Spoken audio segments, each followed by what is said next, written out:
송영무 국방장관이 기무사가 위수령을 준비한 것은 잘못된 것이 아니다 라고 말했다는 기무사 현직 부대장의 증언이 나왔습니다. 양심을 걸고 말한다고 했는데 송 장관은 완벽한 거짓말이라고 받아쳤습니다. 누구 말이 사실일까요? 일각에서는 군대 최대 권력이라는 기무사가 조직적인 반발을 시작했다는 그런 분석도 나옵니다. 양심과 명예를 걸었다는 별들의 전쟁, 오늘 자세히 알아보겠습니다. 사사건건 시작합니다.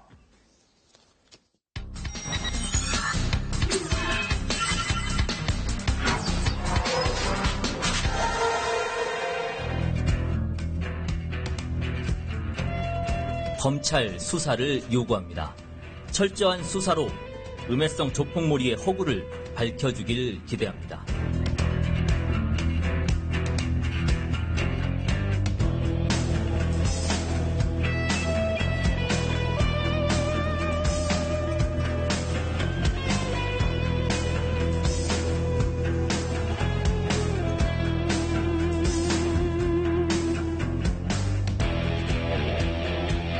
배신 써주거나 뭐 코치했다 뭐 이건 좀 그 상황이 다릅니다. 그 문제에 대해서는 제가 들어가서 자세히 얘기하겠습니다.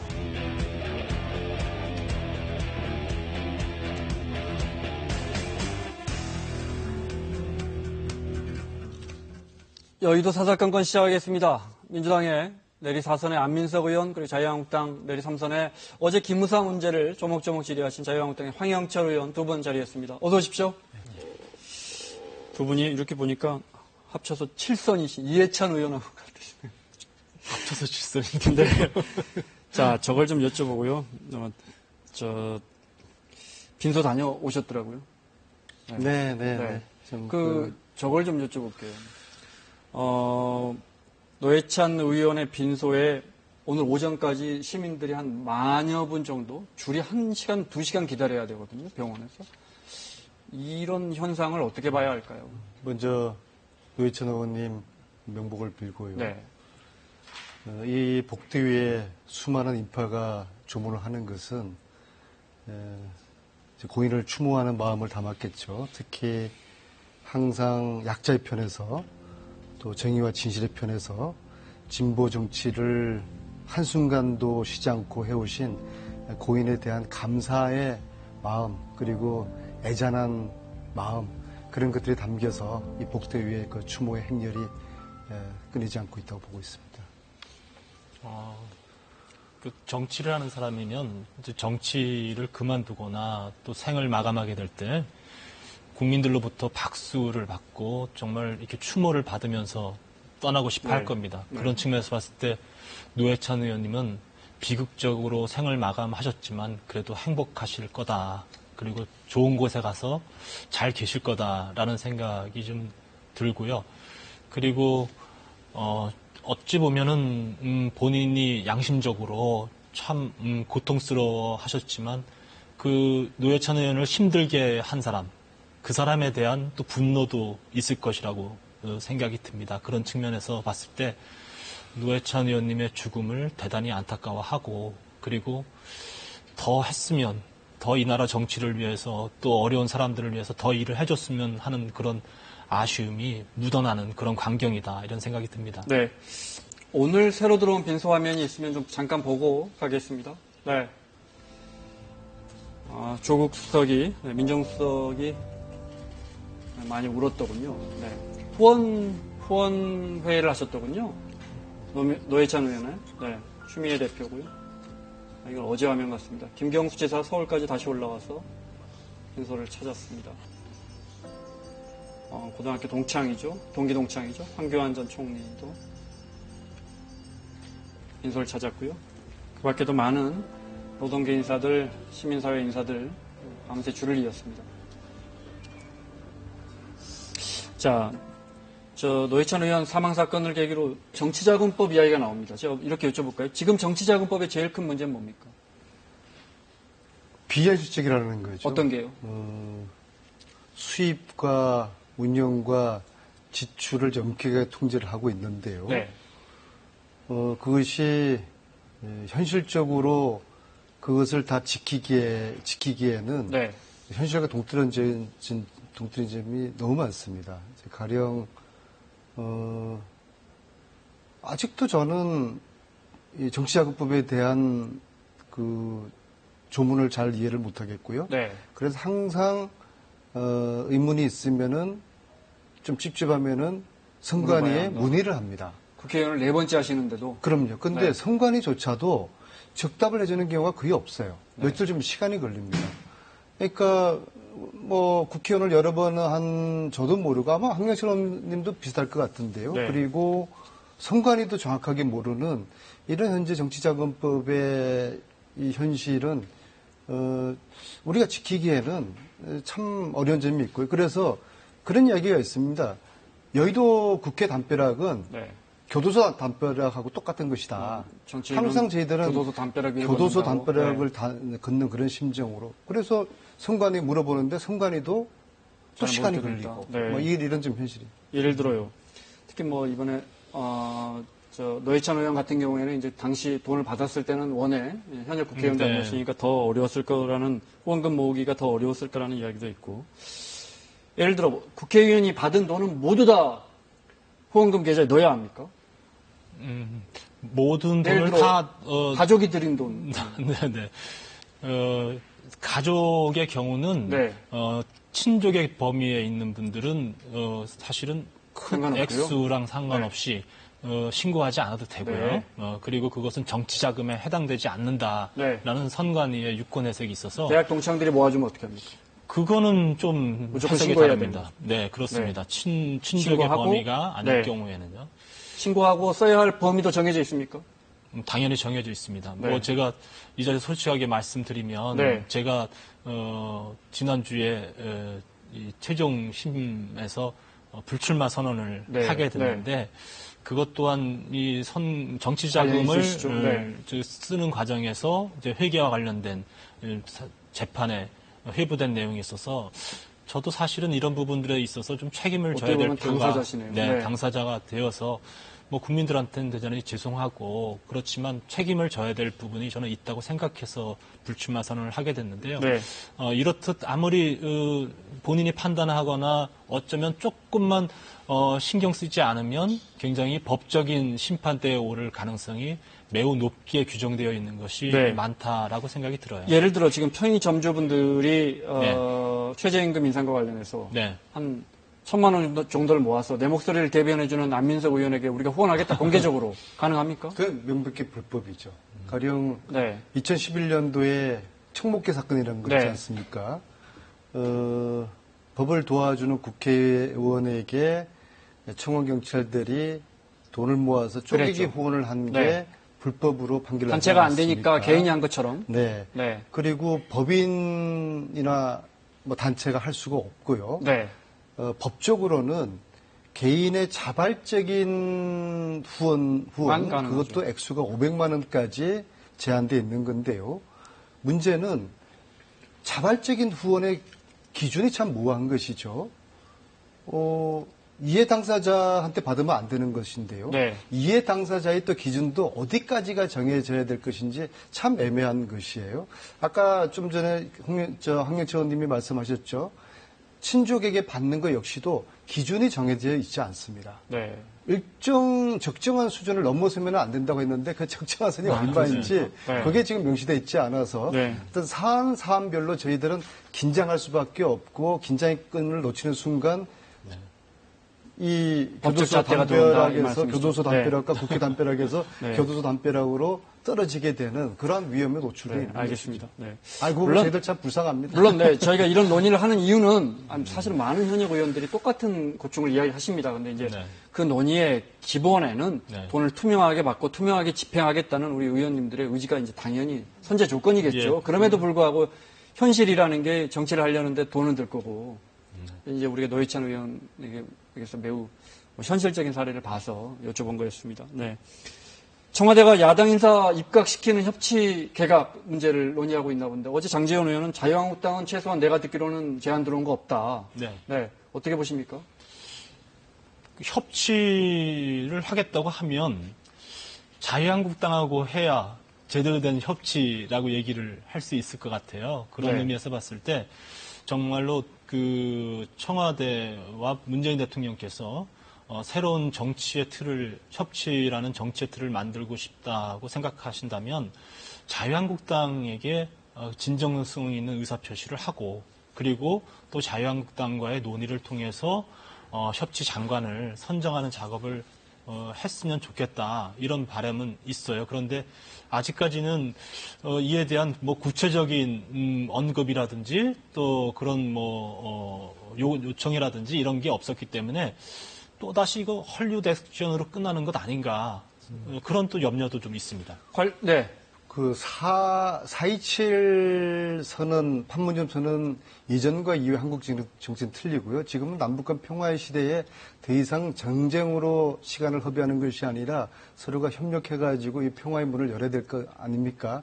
그래서 청와대는 제1야당인 한국당을 대상으로 협치를 해야 되겠다는 생각이 분명하고요.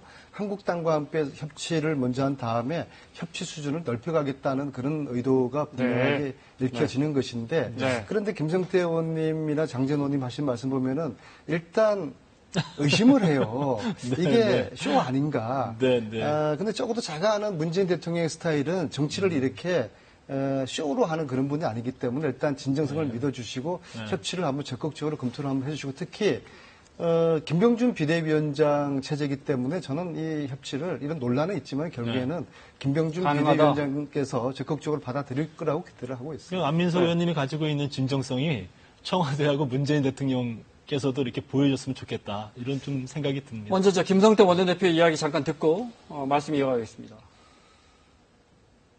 협치라는 것은 야당을 상대로 같이 하자는 이야기인데, 그런 제안이나 설명은 구체적으로 아직 하나도 없는 가운데 청와대 입장만 가지고 국민들에게 그 내용이 언론 보도가 돼가지고 문재인 정권이 이제 대립과 반목, 그러니까 보복의 정치를 청산하고 진짜 제대로 된 협치를 통해서 대한민국의 미래를 새롭게 만들어 나가자는 어떤 그런 반성과 또 진정성 있는 그런 다짐이 있다면은 이거는 분명히 우리 당 차원에서도 검토가 되어져야겠지만 지금은 전혀 그럴 단계가 아니라는 거죠. 자, 그러니까 정리하면 이런 것 같아요. 이게 예를 들어 정무수석이나 이런 분들이 와서 나한테 이야기도 좀 하고 뭔가 공론화 과정이 있고 난 다음에 이게 나와야 되는데, 이게 내가 신문 보고 아니까 이게 무슨 진정성이 있는 거냐, 이런 말씀인 것 같아요. 네, 그럴 수 있을 겁니다. 그럴 수 있고, 오늘 밤이라도 제가 김성태 의원님께 자선명을 드리고 또 필요하면은 청와대 정무수석도 제가 연결시켜 드리겠습니다. 근데 뭐 개각을 하실 게 문제는 아니잖아요. 그게 문제라고 하면. 저는 김성태 원내대표가 정확하게 표현을 했다고 봐요. 그러니까 아직까지는 정말 청와대에서 이 협치 내각을 구성하겠다는 게 언론을 통해서만 나왔을 뿐이지, 이와 관련된 구체적인 언급이라든지 요청이라든지 이런 거 직접적으로 받아야 정말로 진정성 있게 하려나 보다라는 생각도 좀 해볼 것이고요. 그리고 적어도 이 정도의 생각을, 협치 내각의 구성을 청와대가 가지고 있다면 이 시점에서는 우리 자유한국당의 이 비대위원장이나 원내대표 이 지도부를 청와대에 초청해서 내가 이제 새로운 대한민국의 정치 틀을 만들고 싶다. 좀 함께 하자. 이런 정도의 좀 그런 자리도 좀 있어야 되지 않겠습니까? 그래야만이 좀 잘 풀릴 거라고 봅니다. 알겠습니다. 최소한 김병준 위원장은 청와대에서 초청하면 거절하실 분은 아닌 것 같아요. 이재명 경기지사 이야기 좀 해보겠습니다. 어제 사실은 정말 국민적인 관심사입니다. 이게. 어제 이제 김어준 씨가 조사를 받았고 낙곰수의 멤버였죠. 오늘 또 같은 낙곰수의 멤버였던 주진우 기자가 또 조사를 받았습니다. 먼저 인터뷰 잠깐 보겠습니다. 김부선 씨하고 통화 보면 머리 중재하는 것처럼 느껴지는데. 김부선 씨가 저한테 다급하게 요청을 했고 부탁을 했어요. 그래서 제가 김부선 씨 입장에서 김부선 씨를 도우려고 나선 것은 맞습니다. 지자선거 이전부터 이제 쭉 의혹이 불거졌는데 그 내용에 대해서 알았는데 왜 이렇게 입장이 밝히지 않았냐. 제가 조선일보가 입장을 밝히라고 해서 얘기해야 되나요? 제가 분당경찰서에서 조사받는 게 두 번째입니다. 어제는 김어준 씨가 참고인 조사 받았습니다. 네, 오늘 경찰에서 이 불륜 관계 여부가 핵심일 것 같은데 거기에 대해서 뭐라고 진술하실 거예요? 제가 알고 있는 한도 내에서 있는 그대로 얘기할 생각입니다. 8년 전에 한 인터뷰에서 김부선 씨랑 이제 성남 사는 남자에 대해서 이제 얘기를 하셨어요. 구체적인 내용은 제가 경찰에 가서 진술할 테니까요. 경찰에게 확인을 하시든지. 일단 제가 알고 있는 한도 내에서는 있는 그대로 진술할 생각입니다. 자, 성남의 피부 좋은 남자. 뭐, 알 사람 다 아는 이야기입니다. 8년 전에 이제 김부선 씨가 김어준 씨와 인터뷰를 하면서, 네, 변호사 출신의 성남의 그 피부 깨끗한 한 정치인과의 인연을 맺었다. 나중에 알고 보니까 유부남이었더라. 이렇게 한 거죠. 네. 그러니까 이제 추측컨대 김어준 씨는 뭘 좀 그때 알고 있었구나. 여기까지고. 그리고 나서 이제 2016년 대선 경선할 때 이제 이재명 당시 시장이죠. 이재명 시장이 이렇게 쫙 이렇게 인기가 올라가니까 또 이 문제가 불거졌어요. 그러자 김부선 씨가 볼 수 있나요? SNS로 사과문을 올립니다. 한간에 돌고 있는 나는 양육비 문제로 고민하다 이재명 변호사에게 자문을 구한 것뿐이고 이재명 시장에게 미안합니다. 아무 관계도 우리 두 사람은 아닙니다. 이런 거예요. 그러니까 이제 정리가 된 것 같았어요. 근데 이제 지금 다시 김부선 씨는 아시는 것처럼 저희 KBS와의 단독 인터뷰에서 나는 그때 이재명 씨랑 사귀는 사이였고 유부남이었다는 걸 뒤에 알고 헤어졌다. 자, 여기까지 정리가 됐고. 그래서 국민들 입장에서는 그러면 그때 주진우 기자가 낙검수의 멤버였던 주진우 기자가 저런 걸 좀 중간에 나가서 중재 또는 무마, 합의 이런 걸 도와줬겠구나. 자, 여기까지 추측이 가능합니다. 친하시잖아요. 그래서 여쭤봅니다. 제가 저 두 사람의 화면을 보면서요. 네, 우리 작가들이 안 의원님하고 낙검수 멤버들하고 찍은 사진을 막 준비했길래 제가 그거 사안하고 별로 중요하지 별로 친하지 않다. 않고요. 네. 네. 근데 경찰 조사를 받으러 가는데 참 저렇게 어디 뭐 놀러 가는 것처럼 좀 대연하죠. 뭐 워낙 저런 일을 많이 겪는 분들이다 보니까 네. 한 100번 정도 경찰 조사를 받았을 거예요. 네. 자, 제가 저분들을 위한 변명을 하고 싶은 생각은 없고요. 네. 근데 이제 주진우 기자 같은 경우에는 겪어보니까 오늘 천성적으로 남들을 도우는 일을 참 거절하지 못하고 그런 걸 오히려 업으로 생각하는 사람이에요. 요즘도 저한테 의원님 이명박 쪽에 내부자 아무개 있는데요. 그분 버스 기사 좀 취직 좀 시켜주셔야 돼요. 우리가 외면하면 안 돼요. 저만 보면 그렇게 이야기를 해요. 네. 아무 일을 저한테 그렇게 애절하게 부탁을 하는 그런 스타일이거든요. 네. 저 문제도 주진우 기자의 입장에서는 남 도와주다가 애꿎은 자기가 지금 낭패를 겪고 있다. 그런 네. 지금 인식이거든요. 진실이 무엇인지는 모르겠습니다. 주진우나 김어준 저 두 분은 저분들의 이야기, 저분들의 입장은 격가지라고 봐요. 진실은 김부선, 이재명만이 알고 있는 거죠. 남녀 관계를 누가 알겠습니까? 그래서 근데 남 도와주는 게 어떤 일을 덮는 걸 도와준 건 아닌가? 국민들은 그게 제가 궁금해요. 알기로는 또 국민들이 알기로 주진우는 김어준 씨도 마찬가지고 그래도 어떤 항상 진실을 추구하는 정의를 추구하는 그런 언론인들로 알려져 있는데 남을 협박을 해서 모사를 꾸미거나 그런 사람들이랑 보지는 않습니다. 그런 내용은 아닙니다. 그 과정에 어떤 커뮤니케이션에 오해가 있었거나 지금 이 상황에서 서로가 오해가 빚어진 일이죠. 대선 후보 이재명 시장은 인기가 올라가는데 이 불륜 스캔들, 여배우의 스캔들이 불거졌고 그러자 마당발 주진우 기자가 출동해서 두 사람 사이에서 이른바 합의? 없었던 일로 하면 서로 좋습니다. 이건 자랑할 일이라고요.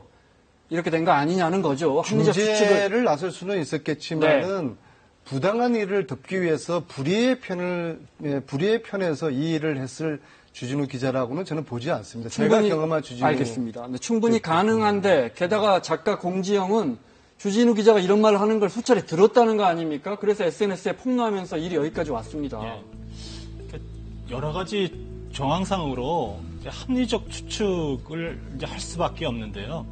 적어도 저는 김부선 씨가 거짓말을 했을 거라고 생각하지 않고요. 그리고 상당 부분은 사실일 거다. 그리고 이 부분에 대해서 주진우 기자나 김어준 씨나 일정 부분은 알고 있을 거다라고 저는 합리적으로 추측은 해봅니다. 그런데 적어도 이 시점에서 이재명 시장이 솔직하게 자기 고백을 하지 않은 상황에서 주진우 기자나 김어준 씨가 이 사실에 대해서 얘기할 책임감도 또 의무도 느끼지 못할 거라고 보고 있어요. 그래서 네. 저는 경찰이나 검찰 조사에서 아마도 이 두 분은 드러나기 쉽지 않다. 이 관계에 대해서 본인이 일정 부분 뭐 김부선 씨가 얘기했던 부분을 확인시켜 줄 거라고 보여지지도 않고요. 결국은 이거는 이재명 지사에 의해서 확인을 받을 수밖에 없다 이렇게 생각이 듭니다. 네, 경찰은 이렇게 물어볼 거예요. 주진우 기자한테.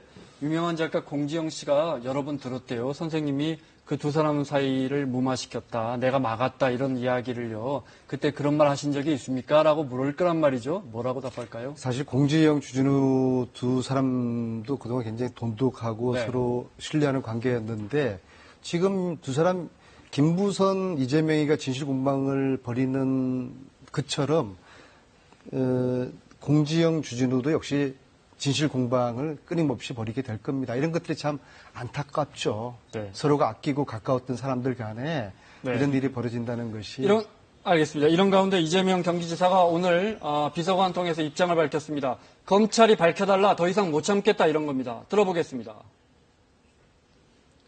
그러나 실체 없는 헛개비 의혹은 눈덩이처럼 불어나며 마침내 사람들의 눈을 가리고 진실을 감추는 상황에 이르렀습니다. 더 이상 무시할 수만은 없게 되었습니다. 명명백백히 그 실체를 밝혀야 할 때입니다.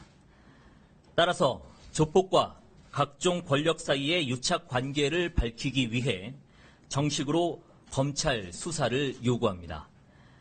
이재명 지사는 수사에 성실히 응할 것이며 조폭 사이의 유착이나 이권 개입이 있었다면 이에 상응하는 책임을 질 것입니다. 자, 최근에 이제 아시다시피 조폭 연루설까지 불거졌어요. 이 문제의 핵심이 뭐라고 보십니까? 결국은 이재명 경기도지사가 성남시장 시절에 조폭에게 일정한 이익을 주면서 또 이에 대한 혜택을 받았다. 이것 아니겠어요? 그래서 적어도 이제 결국은 본인이 이제 검찰 조사를 통해서 법적인 심판을 받겠다고 합니다만 이 시점에 있어서는 상당 부분 이제 이재명 도지사가 경기도민에게 솔직하게 답을 좀 주셔야 되지 않을까 이런 생각이 듭니다. 자, 저 카메라 보시고요. 네. 또 피해갈 수 없는 시간입니다. 네. 이번에 이재명 지사에게 영상 편지하실 시간 30초 드리겠습니다. 네. 나라면 이렇게 하겠다. 네. 이재명 지사만이 알고 있는 사실들, 국민들과 경기도민들이 많이 궁금해하고 있습니다. 이것저것 계속 추문이 불거져 나오고 있는데요. 이쯤 돼서는 도민들과 국민들에게 솔직한 답을 내놔야 되지 않을까 이렇게 생각이 드는데요. 이재명 도지사님, 법적인 판단을 떠나서 이제는 정말 솔직한 이재명 도지사의 답변을 듣고 싶습니다. 알겠습니다. 고생하셨습니다. 김무사 개헌문건 관련해서는 저희가 지금 이 문제를 매우 잘 아는 법무관 출신 변호사가 대기하고 있는데 그래도 어제 국방위에서 질의를 하셨고 누구보다도 이 문제를 잘 아시니까 두 분께 좀 여쭤보겠습니다. 핵심은 이런 겁니다. 김무사 안에서 제대로 보고했느냐, 송 장관은 그 문제를 엄중하게 인식했느냐, 또 엄중하게 인식했는데 왜 청와대에 늦게 보고했느냐, 이런 이야기는 저희가 여러 번 했습니다. 그런데 어제 국방위에서 어떤 이야기가 나왔냐면 김무사의 현직 사령관이 나는 이 문제가 매우 엄중하다고 장관에게 보고를 했다는 거예요. 장관은 그렇지 않다는 거고 현 기무사령관이 또 한 명의 기무부대장은 자신은 여기에 대해서 매우 엄중하게 이야기했고 그 다음에 이런 주장에 대해서 이런 주장에 대해서는 어떻게 보십니까?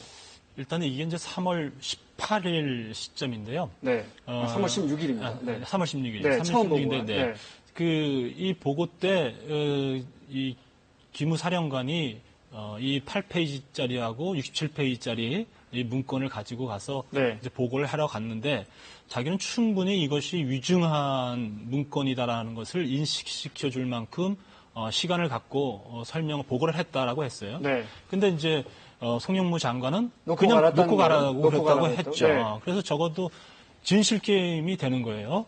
그런데 제가 추론해 봤던 이거는 기무사령관의 답이 맞고요. 네. 그리고 7월 9일 날 이 국방부에서 간부들과 간담회를 했는데 이 간담회 자리에서 역시 또 송영무 장관은 이 기무사 문건과 관련된 부분에 대해서 그렇게 위증하지 않다라는 그런 편형을 좀 했던 거예요. 네. 근데 그 자리에 있었던 이제 그 국방부 기무부대장이 이제 이것을 기무사령관에게 이제 보고 문건을 보내게 되죠.